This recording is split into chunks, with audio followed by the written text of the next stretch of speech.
everybody, it's Bubba's mom. Thank you so much for watching. And today we're going to take a look at the VTech Pop a Ball Plush and Pop Bulldozer in yellow. And this is one of Bubba's favorites. Bubba is 24 months, 2 years old, and I'd highly recommend this toy. It's a busy activity toy with tons to do.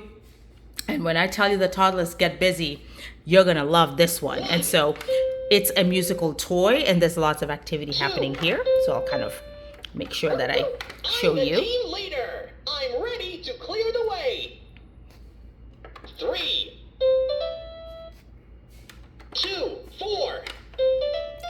So it's got counting numbers there. And what I love about it is that it's got the noise level feature, which allows you to control how loud you would like it to be. I've been working in my bulldozer, working hard all day. I've been working in my bulldozer, scooping the balls away. Popping time! Let's head to the site.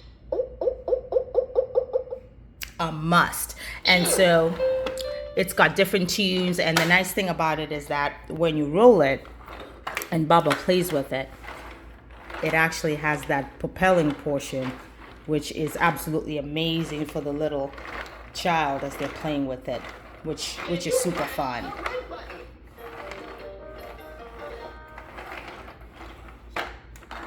And so lots to do, and they give directions for the kids, which is amazing. So I think this is definitely one that is a keeper. If you are interested, there's a link in the information bar. You can grab one. Thank you so much for watching. This is Bubba's mom. Until my next video, thank you so much for watching. Bye-bye.